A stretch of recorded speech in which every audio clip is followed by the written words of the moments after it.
and welcome to Storm Chaser, Kentucky Kingdom's 5th roller coaster and our 2nd new coaster in 3 years.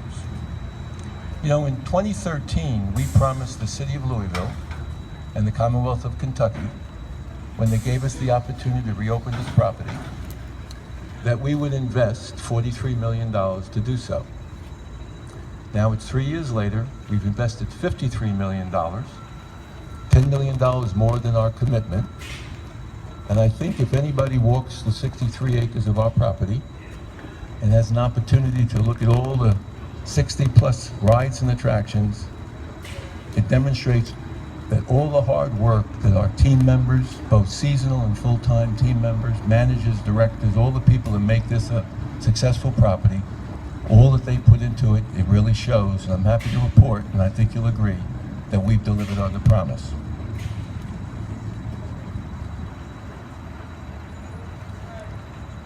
Even though Storm Chaser caps our 3-year development plan, obviously we're not going to stop there. We have many, many exciting things planned for next year and many years to come. So I'll be the first one to say, I'm happy, I'm gratified, Kentucky Kingdom is back.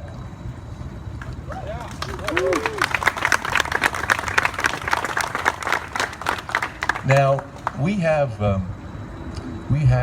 the pleasure this morning of hosting, is it 16 future theme park designers from Purdue University, as well as a number of our ACE members, and local regional ACE members. But for the media, by the way, we don't charge for this attraction.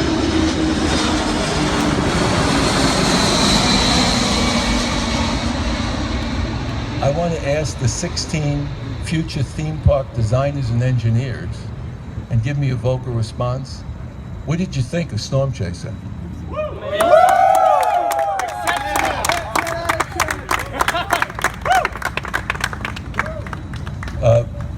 These are very, very experienced roller coaster riders, so they're as aces. And by the way, let me ask Ace the same question. What do you think, fellas?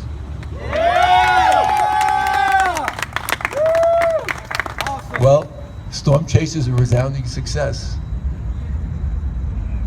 A couple of, I know you're anxious to ride. There's other people here who want to ride, and we want to accommodate everybody. Just a couple of housekeeping points. First, we have press kits back here for anybody who wants to pick one up. But this morning we sent out a digital press kit that gives you all your stills, your digital point of views, and all that stuff. So that's all media here, as well as those who couldn't make it this morning. We send that throughout the country and throughout the region.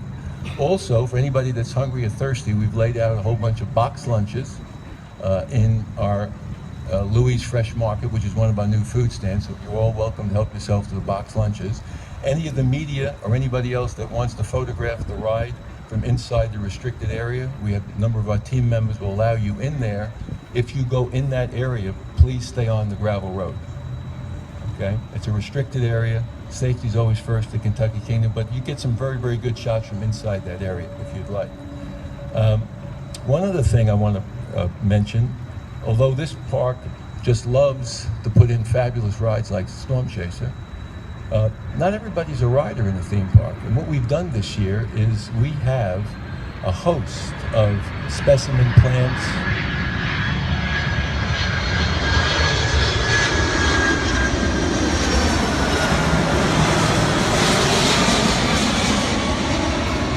we have a host of specimen plants, hundreds, perennials, annuals, deciduous trees. We loaded with botanical elements throughout our facility, and you'll notice that they're all labeled now.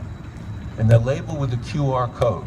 So anybody, rider, non-riders alike, anytime they take their smartphone, they can read it, and they can read the QR, and all the information about the plant comes up, all the pertinent information. So anybody would want to buy one of these specimen plants throughout the park, they can do so at the local nursery. We just love to be adding attractions, not only rides, but other things of interest to non-riders alike. So we've got that laid out. I will take any questions off microphone once you have an opportunity to ride. I'm happy to do that, one-on-one interviews, whatever. I know you're anxious to ride. I don't want to hold anybody up right now. If there's any particular questions now, I'll be happy to take care of that. Otherwise, we can do one-on-ones on the side. Fair enough? Good, good. I heard somebody say that there's something on here that's unique to America. Yes, and there's a lot of my folk who know much more about the roller coaster than I do. But what I do know is on the 100-foot drop, there's a unique barrel roll. That means the coaster makes a complete turn as it's descending. And that is unique to North America. And I think our ACE members and our Purdue University theme park designers will agree that that is one of the more exciting features on this roller coaster. Not the only exciting feature, but really a very, very unique feature. It's my understanding it's really the first one in North America. And keep in mind that roller coasters, 200-300-foot roller coasters are great. It's exciting to come down that drop. But when you go in that fast, it takes long track to dissipate some of that energy. When you have a 100-foot drop, we can do a lot more elements quicker. They come on top of each other, and that makes for a more thrilling ride. And as we like to say at Kentucky Kingdom, it's all about the thrills. And that's what we're trying to do, bring thrills to the community and thrills to the region. So anybody who wants to ride, start walking. There's the entrance right over here, and I'll take questions off camera. Thank you, everybody.